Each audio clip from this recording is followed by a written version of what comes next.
If you always get anxiety after you go shopping, watch this video because I don't know if you guys know this or not, but my middle name is anxiety. And I want to talk to you guys about 2 reasons why this could be happening. And it literally has nothing to do with what you've actually purchased. First thing we need to understand is that our brains are wired for efficiency. And basically this means your subconscious mind is running the show. You are not consciously thinking about what you're going to do next in your day. You are running your life based on old patterns and scripts and behaviors that you have done in the past. So if you've ever driven home and not remembered the actual drive going home because it's a route you've taken so many times before, that is because your brain is trying to conserve energy. And it takes less mental energy to do the things that we have done before instead of carving out a new path. So what does this have to do with shopping? Let's say that years ago, you developed this habit of going shopping every time you feel stressed. And now your brain, it's going to remember this. It remembers that when you did X, Y, and Z before, it gave you this little dopamine hit and it felt good. So your brain is going to start associating shopping with feeling better. So next time you're stressed or you're anxious or you don't feel good, it's going to go back to the subconscious,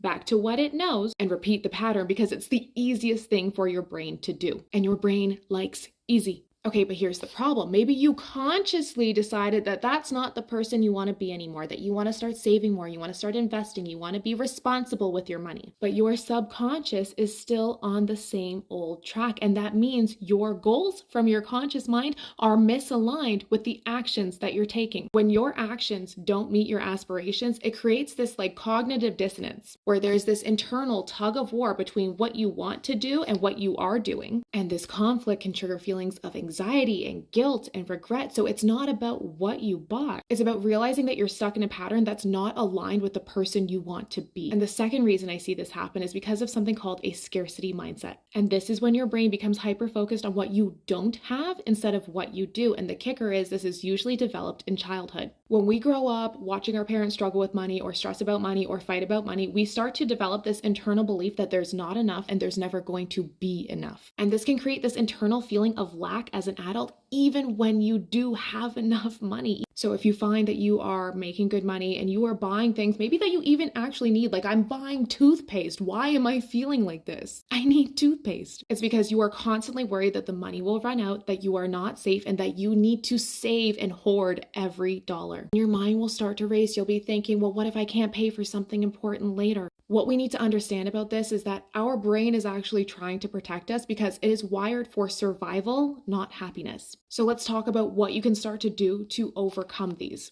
The first thing is going to be recognition of the pattern. When you recognize that something is happening, that is when you can actually start to take steps to change it. So if you feel anxiety come up after you go shopping, ask yourself, is this because I am shopping and buying things that are not aligned with the person that I want to be or the life that I want to live? Or is this something that I actually want and need? It's aligned with my values and my goals, but I'm still feeling this. Is it that scarcity that is coming up for me? Then you're going to challenge the belief, okay? Is this just a thought or is this a truth? And then you're going to work to rewire your brain. You may have these past habits and these past loops that you fall back into, but you can train your brain to do differently. And this is exactly the kind of stuff that we help our students through. So we help them go through the money mindset portion to set that foundation and then teach them the $1 million tactic, the right accounts to use and the best investments to make so they can grow their wealth long term. If you want to keep learning, check out our free trainings on our website under freebies.